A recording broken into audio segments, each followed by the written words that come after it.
All right, guys, we're back, and the amp of the week is an Audiobank. We'll get this thing unpackaged and boxed here in a second. I just want to tell you guys, sometimes when I'm looking for new amps, I'm scrolling on Amazon or eBay. Usually it's Amazon, and occasionally I'll buy amps off of like Down for Sound or places like that. But most of the time they come off of Amazon, and it's funny, sometimes I just get in this little game with myself and I say, all right, I'm going to scroll and I'm going to pick out the first 3 amps or 5 amps that I see that's been sold like 100 plus in the last month. If you're not sure what I'm showing or talking about, it shows that on the listings. Nothing fancy there. It'll just say it as you're scrolling.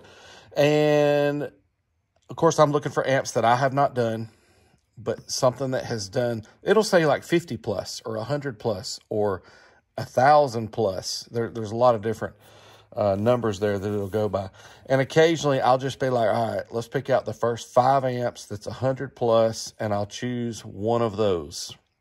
So that's what happened with this amp. This is an amp that had 100 plus in the last month. And I thought, man, let's grab that. Audiobank, I haven't fooled with any of those. Let's get this one. Let's check it out. I will tell you this, too. This is the cheap amp. I have no idea what power this is going to do. I think some of the other channels have done some Audiobanks. But I'm going to be honest, guys, I didn't go look and see if this one's been done, how much it put out on the other channels, any of that. I said, yeah, let me just get it and do it. And who cares if it's been done before. 1 time or 10 times, I don't care. I'm going to do it. But this amp is only $53.99. Of course, free shipping with Prime, Amazon Prime. But the tax, they still get you with tax, and that came out to $58.31. So we're talking about a pretty cheap amp here. And it claims to be 1,600 watts. I have never had an amp show up wrapped like a Christmas present. I mean, look at this thing. I don't mind it. That's a little extra protection, especially, you know, with the, talking about weather. Now, it was in a box, too. It's not like it just showed up just like this. Look at this. This is going to pull out as easy as that. Yeah, that is pretty cool. It's different. All right, so here we go, guys. Y'all are seeing it with me for the first time. It's the P1601. Monoblock power amplifier. Decent looking box. Let's see what we got here. Do we have some ratings? There's a little bit of info there. The only rating, max power, 1,600. So, oh boy. Does that mean 800 RMS? This is a Class AB. Nothing at all on the bottom. The other side. It's the same stuff. Okay, that's it as far as the box goes. Let's get it out. All right, we got a manual.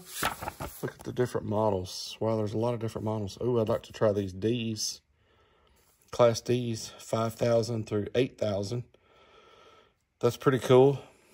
Again, guys, we got this 1601, so I guess we got the smallest one here. I'll check that out. Let you guys know if there's anything in there important. I'm sure there's something, right? Let's see. This is okay. Wow. So you get a bass remote for $50-something. It actually comes with a bass remote. Now this is one of those that's kind of, I'm going to be honest with you guys, it's a little goofy looking. How do you mount that? Maybe you take this off. Well, you got to have those screws holding that in. I don't know. Maybe there's something to this. Maybe, I don't know.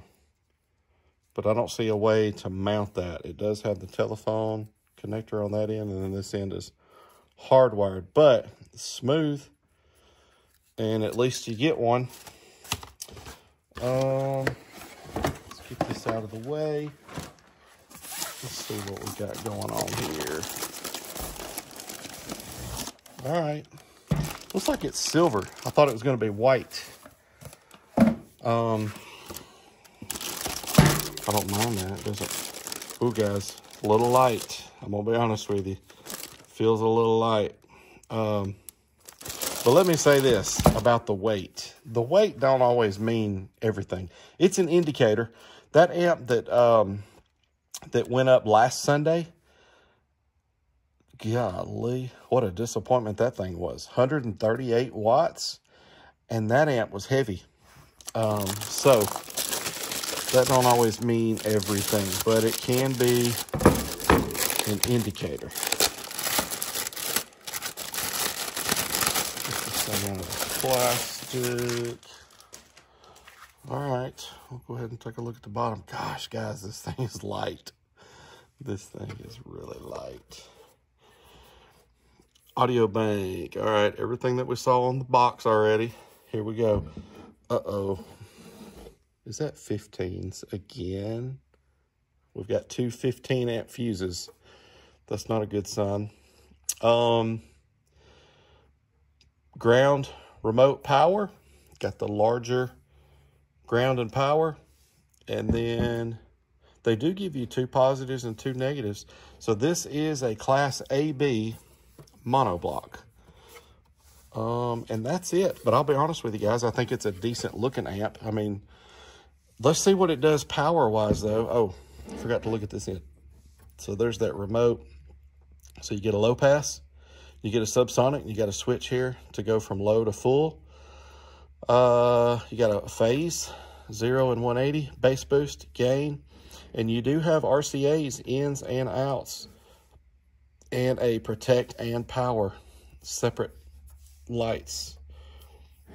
I don't know, guys, I'm telling you this. I'm worried about the power output, but for $50-something, I don't know if this thing puts out okay power. I'd like to see this thing put out a few hundred watts.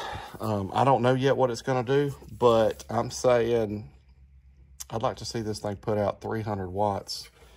But I'll quit yakking and let's get this thing, let's get some power on this thing and let's turn it on.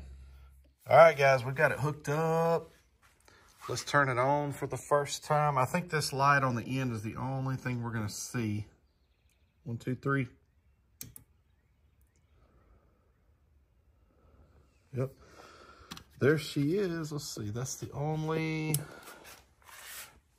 lights on the amp is those 2 right there. All right, let's finish hooking it up. All right, guys, here we go with the testing. But first, let's look at the manual a little bit. We've got the 1601. Notice there we do have 2 power ratings, 4 ohms, 800 watts, 2 ohms, 1600 watts. So those should both be max ratings. Let's face it, we're not going to see anywhere near either one of those numbers, not with 30 amps of fusing on board with the amplifier. So this is a full range amp. Look at the crossovers here. We go from 15 hertz up to 22,000 hertz. So this is one of those monoblocks, class AB, but it's a full range. With it being a monoblock, I think most people are probably gonna put this on subwoofers, but you never know. When I meet up with these people to sell these amps, you just never know. Sometimes they do things that would be a little out of the norm. So maybe we'll do 40 hertz and 1K both. What do y'all think? All right, so we're gonna start off at that 14.8. We're capturing our current, and let's do 40 hertz first. Are we gonna see 800 watts? I think we know the answer.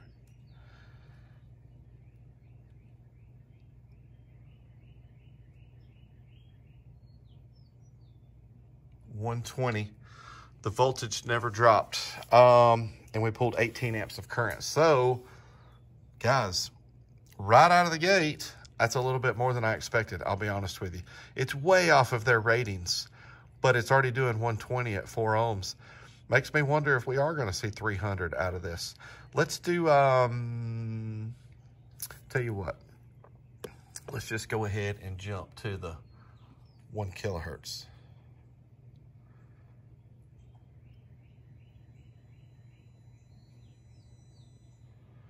$117, again, the voltage didn't drop. We did pull 19 amps of current. All right, let's do dynamically at 4 ohms. All right, 40 hertz burst. Here we go. What's it gonna do?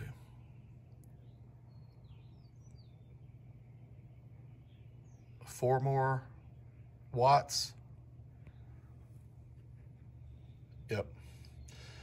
All right, let's do 1K burst.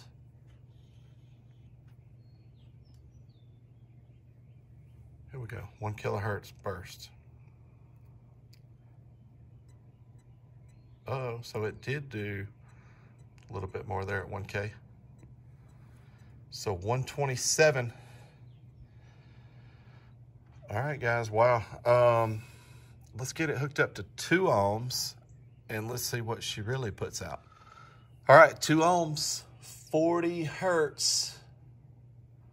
Let's unpause the track. What's it gonna do?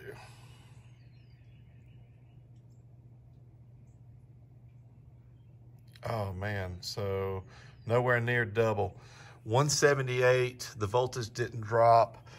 What is it with the, I forgot to put that in max. Dadgummit. All right, let's go ahead and skip to the 1 kilohertz. It did 178 at 40. 178 at 1K.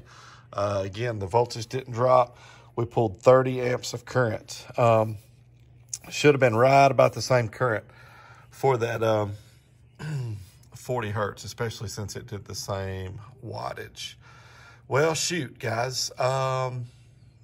Let's do dynamic. All right.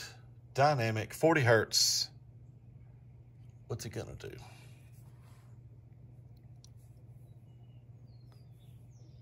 A little bit more. 189.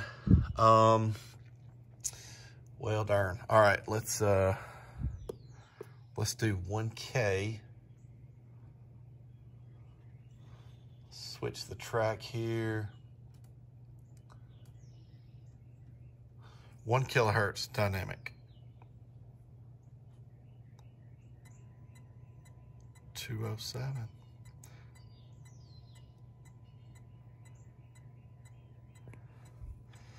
All right, that's all she's got. Should we go lower? Oh, Lord.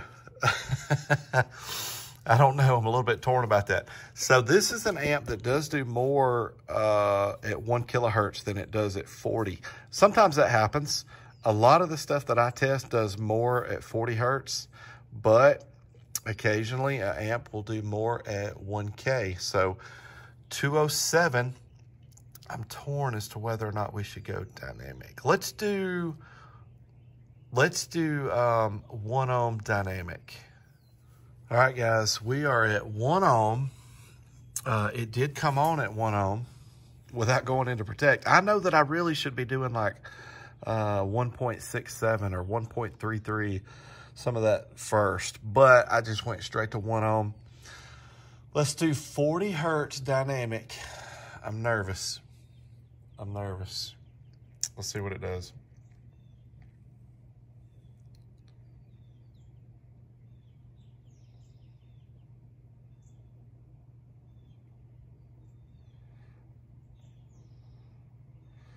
Wow, it's doing that test just fine. 209. It never went into protect or anything. That's one thing I like about these little cheap amps. They usually have good protection circuits, and they'll usually do this type of stuff. Let's go to 1 kilohertz dynamic.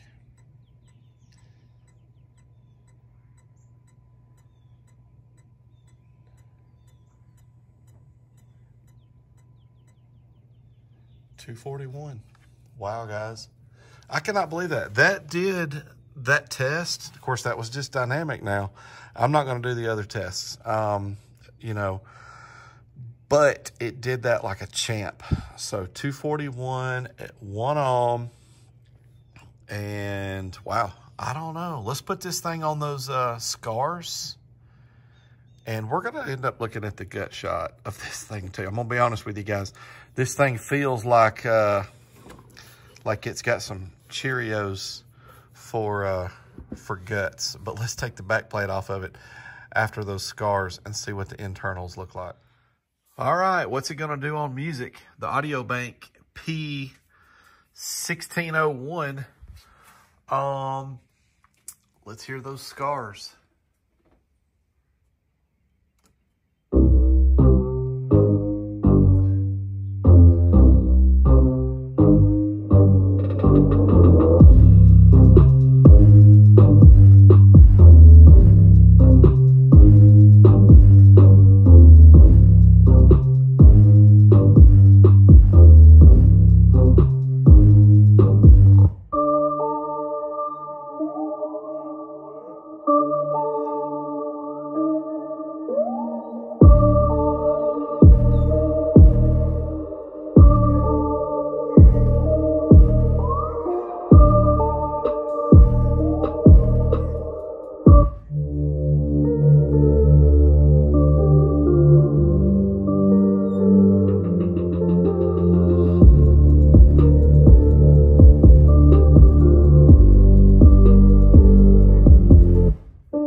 Wow.